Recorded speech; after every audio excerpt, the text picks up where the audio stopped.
नमस्कार मित्रांनो. काल 31 डिसेंबर होता आणि आज 1 जानेवारी आहे. पण आज 1 जानेवारी 2026 आहे. काल 2025 होतं आणि आज 2026 आहे.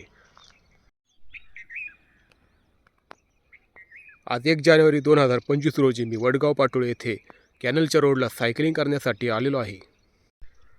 मित्रांनो, प्रत्येक वर्षाचे काही ना काही संकल्प असतात. 2026 वर्षाला सुद्धा तुम्ही काहीतरी संकल्प केला असेल. तर मी सांगतो तुम्ही काय काय संकल्प केले पाहिजे. सर्वात आधी तुम्ही नॉनव्हेज खाणं सोडून द्या, कारण मुक्या जनावरांचं हाल बंद केलं पाहिजे. मी माळकरी माणूस असल्यामुळं मी खात नाही. प्रत्येक जीवाला जगण्याचा अधिकार आहे, त्याच्यामुळे आपण माणसाने प्रत्येकाला जगण्याचा अधिकार दिला पाहिजे. या नवीन वर्षात आपण प्रत्येकाच्या उपयोगी पडलं पाहिजे. उपयोगी पडणं म्हणजे एखाद्याला नवीन माणसाला भेटून त्याला नॉलेज द्यायचं, त्याचं नॉलेज आपल्याला घ्यायचं, असं उपयोगी पडणं म्हणतोय. उपयोगी पडणं म्हणजे पैसे देणे असं नाही.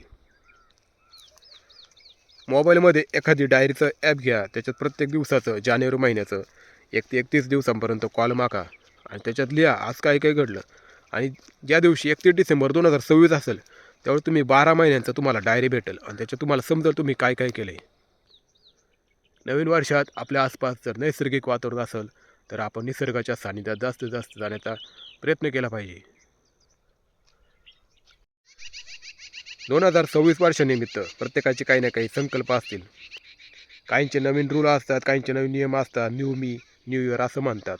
पण ते स्वतःपुरतं विचार करतात. स्वतःपुरतं विचार नाही करायचा, सगळ्यांचा विचार करायचा आहे. यूट्यूबवरून चांगली लोकेशन पाहून आपण त्या ठिकाणी फिरायला जाऊ शकता. यावर्षी येणारा प्रत्येक सण उत्सव आपल्याला 100% अतिशय चांगल्या प्रकारे नवीन उत्साहात साजरा करायचा आहे. आपल्याला नकारात्मक विचार करणं बंद करायचं आहे. जास्तीत जास्त नवीन लोकांशी स्वतःहून बोलायची प्रयत्न करायचा आहे. त्याच्यामुळे आपल्या ओळखीपाळखी होतील, नवीन मित्र भेटतील. नवीन वर्षात पैशाची उधळपट्टी करणं बंद करायचे. आपलं इन्कम किती असो पण आपण पैशाची उधळपट्टी करणं कमी केलं पाहिजे. चांगली झोप, चांगला डाएट, चांगली एक्सरसाइज ह्या 3 गोष्टी आपल्या आयुष्यात पहिल्यापासून पाहिजेत.